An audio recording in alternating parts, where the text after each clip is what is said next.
Bueno, la presión mediática, ya está la respuesta ahora de Anca, de Brigada, ¿vale? Ahora toca otra vez Brigada, a la respuesta de Anca, ¿vale? De indigenista. Vamos a verlo, chicos.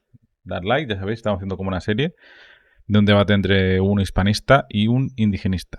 Se acabó el primer bloque, vamos a pasar al segundo bloque, donde igualmente empezará Brigada Antifraude con 8 minutos de exposición. Luego podrá hacer una pregunta a Kuntur, él responderá con 1 minuto, luego empezará Kuntur 8 minutos, podrá hacer una pregunta y luego la respuesta y se acabaría el segundo bloque. Antes de empezar, los invitamos a todos a poder dejar su comentario, compartir esta transmisión en todos los lugares posibles y aquí abajo en el 982-324-572 hacer su pregunta a través de un yapeo. Las preguntas que sean realizadas a través de yapeo serán filtradas y las mejores 4 preguntas serán utilizadas para hacérselas a los exponentes, a los contertulios de hoy. Así que sin más preámbulo, vamos a empezar con los 8 minutos de del segundo bloque de Brigada. Brigada, empieza. Bueno, para empezar, creo que lo de las casas se va a caer. Las casas era un mentiroso y además es para mí es el mayor mentiroso de toda la historia de la Iglesia Católica. De hecho, dijo que los españoles habían matado a 1.000 millones de indígenas, es decir, que los españoles habían matado en América más gente de la que en aquel momento habitaba en el mundo. Entonces, obviamente no te voy a decir eso.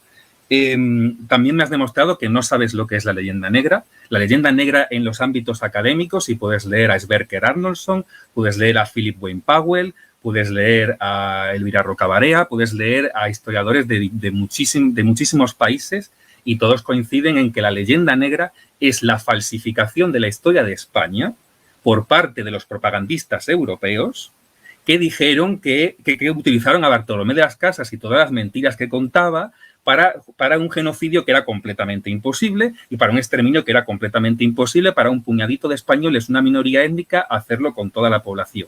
Entonces, no me has respondido a la inmensa mayoría de críticas que he hecho, te has escudado en lo de tu método es, ya tienes un método y ya parece que ya lo tienes todo. Y de hecho, demuestras tener bastantes carencias, por ejemplo, a la hora de hablar de las bulas, cuando hablaste con Capitán Perú, dijiste que el Papa hablaba con Dios.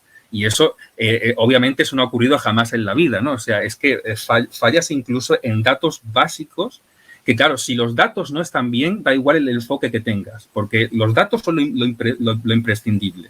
Luego ya cada uno le puede dar el enfoque que quiera, pero si los datos están mal, como es el caso, entonces ya lo demás da igual el método que tengas.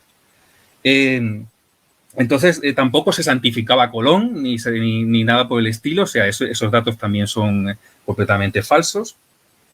Entonces yo te animo a que vayas con datos y me desmientas con datos y no utilices tu método como escudo, porque verdaderamente te pones a hablar y lo hiciste igual con Capitán Perú, te pones a hablar del método, pero no hablas de los datos, ¿no? Porque Atahualpa, por ejemplo, según Raúl Porras, el historiador peruano que aparece en los billetes de 20 soles, también hablaba de cómo Atahualpa profanó las momias de los incas y también habló de cómo ordenó matar a las embarazadas. Alto. Perfecto, continúa. Pido silencio a todos, chicos. Anca y yo nos quedamos callados. Empieza Brigada, iniciar ya. Vale, me pedías, cuando te has cortado, Raúl Porras decía que Atahualpa profanó las momias de los incas y también que mandó matar embarazadas. Tú fíjate, por ejemplo, lo que decía las ordenanzas de Francisco Pizarro, porque claro, tú te fías de algunas citas concretas que respaldan tu discurso, pero, por ejemplo, no hay que fijarse en lo que decía el consejero del rey, sino que decía el rey. El rey en sus leyes nuevas, que son pioneras en derechos, decía: tengan siempre muy gran atención y especial cuidado sobre todo de la conservación y buen gobierno y tratamiento de los dichos indios. Isabel la Católica antes decía: no consientan que los indios reciban agravio alguno en sus personas e bienes, mas mando que sean bien y justamente tratados. Y Felipe II iba más allá y decía: de aquí en adelante castiguéis con mayor rigor a los españoles que injuriaren, ofendieren o maltrataren, a los indios que si los mismos delitos se cometieran contra los españoles. Es decir, que Felipe II decía que se tenía que castigar más a los que iban contra los indios que a los que iban contra los españoles. O sea, fíjate, ¿no? Cómo odiaban, ¿no? Y de hecho, aquí tengo la cita de Antonio Huachaca, que decía: ¿qué se ha obtenido de vosotros durante vuestro poder? Refiriéndose a la República. La tiranía y el desconsuelo y la ruina de un reino que fue tan generoso. Eso decía el indígena sobre el Imperio Español, ¿no? Entonces, estas citas, y la mejor, que me la he quedado para el final, es la de Pizarro, que hizo unas ordenanzas y en ellas se incluía que los indios sean bien tratados, no consintiendo que les sea hecho agravio ni vejación alguna.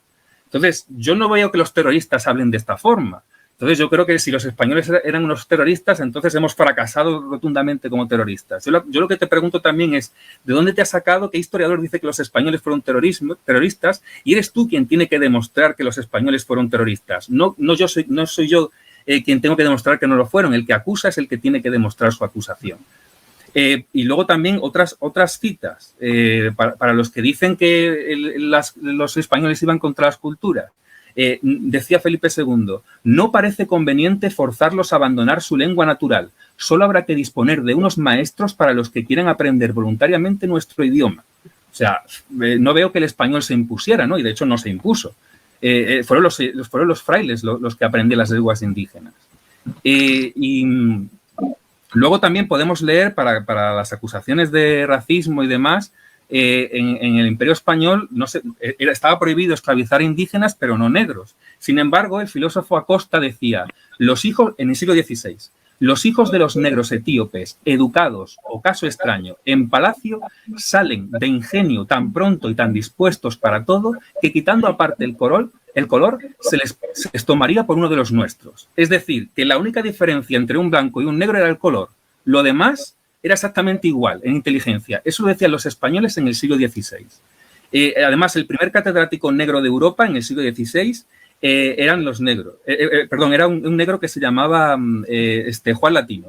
Y luego los negros que estudiaron también tienes los mulatos que estudiaron en las universidades españolas, los indígenas que estudiaron en las universidades españolas, que yo no entiendo cómo gente sin alma podía estudiar en la universidad, cómo gente que no eran personas podían estudiar en la universidad, cómo los españoles les dejaban, ¿no? No entiendo, es una cosa que no encaja, ¿no?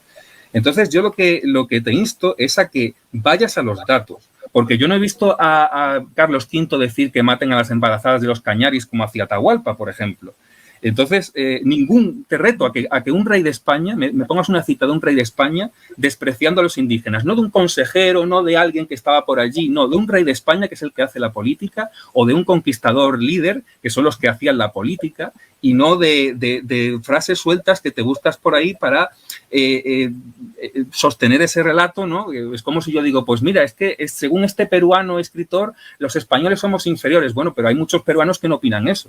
Entonces, no podemos basar la opinión de todo un imperio en lo que dicen 2 o 3 citas de gente que ni siquiera tenía ningún poder. O sea, la gente con poder que ponía que había que proteger a los indígenas. Entonces, eso es con lo que nos tenemos que quedar, ¿no? Porque no solo es la cita, sino quién dice esa frase. No tiene la misma importancia el rey Carlos V que Sepúlveda, que no tiene absolutamente ningún poder, ¿no? En el caso de que haya dicho eso, que yo la verdad no lo sé muy bien. Y luego también otros errores, ¿no? Que demuestran que los datos son tu principal carencia. Bueno, perdón, eso ya te lo había dicho. Esos errores ya te los había dicho, perdón. Es que tengo aquí varias notas. Y luego, lo de la leyenda negra. La leyenda negra, apréndete bien, que es una tergiversación histórica para instrumentalizar al indígena, para instrumentalizaros a todos los peruanos, para que os desunáis de España. Y esto, ¿y cómo lo demuestro? Tiempo. Es que, Tiempo. Vete a Harvard y allí está. Tiempo. Ya, vamos. Yo voy a ser bien estricto con el tiempo, por favor, en ambos casos, ¿ya? Quiero solamente aclarar este comentario de Edson, que dice, ese español dice que desprecia a Pizarro y se pone su foto. La foto no la puso Brigada, la foto la puso Rimac Yacta cuando hizo su publicidad aparte, pero Brigada no la puso. Así que no es que Brigada haya puesto su foto. Aclarando eso, tiene 1 minuto Anca para hacerle una pregunta a Brigada. Sí, voy a insistir, porque de repente, como dice el Lord Jaime, no hay debate, pues no tiene una posición, pero voy a insistir. Por favor, ¿me puedes decir cuál es tu enfoque histórico para hablar todo lo que estás hablando? ¿Cuál de lo que yo ya cité o de repente tienes otro? Para saber con quién estoy hablando, por favor. ¿Cuál es tu enfoque histórico? ¿Sabes lo que es un enfoque, no? Tú has estudiado en la universidad. ¿Cuál es tu enfoque histórico? ¿De dónde parte? Ok, un minuto tiene Brigada nuevamente para responder la pregunta. Es que yo lo que procuro sobre todo es que no haya ningún enfoque que tergiverse mi visión, como es el caso de lo que haces tú. Pero lo que te digo, yo me baso en la observación científica, en el positivismo, porque yo además vengo de ciencias. Entonces yo lo que aplico es lo más parecido al método científico que aprendí en ciencias cuando estaba en la secundaria, en el instituto, en bachillerato. Porque es que al final son los datos son los que tienen que pesar. Porque si te vas a seguir escudando, y veo que sigues así, en que no, es que no tengo un método, es que tu visión no es esta o no es la otra, ¿por qué? Explícame por qué los datos que das son erróneos cuando se supone que estudias historia y hay datos básicos que desconoces. Entonces, explícame eso. Eso es lo que me tienes que explicar, no el método. Perfecto, queda claro. Ahora le vamos a dar los 8 minutos a Anca, pero antes de hacerlo, no se olviden que pueden compartir hispanismo contra indigenismo. Yo lo de Anka me parece ya ridículo. Me parece interesante que incluso alguien que parece culto, no con las gafitas, así, hablando, pero luego no dice nada. Lleva media hora diciendo, ¿pero qué enfoque tienes? ¿Pero qué enfoque tienes? ¿Cómo que enfoque? O sea, ¿os dais cuenta la pena que da este hombre, el indigenista? O sea, él mismo acepta que él tiene un enfoque, una ideología, un bando, cuando la historia es sin más, es historia. Y lo que se intenta es acercarse a la verdad. Y hoy en día, todo lo que sea a través de la política, de la ideología, va a manipular, ¿cómo se dice? Manipular. Y este hombre es la viva imagen de alguien analfabeto intelectualmente. Él tiene un enfoque de subnormal.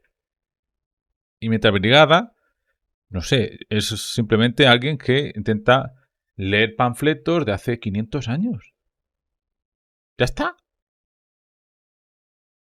Oye, pues me aburre, pero es lo más cercano a la verdad. Porque la verdad absoluta, ¿cuál es? Pero ¿vas a comparar la verdad del Brigada Antifraude a la de Andrés Anca? Venga, por favor. Mi opinión. Sin más. Dejar like y veremos la respuesta de Anca que dirá ¿cuál es tu enfoque? ¿Cuál es tu enfoque?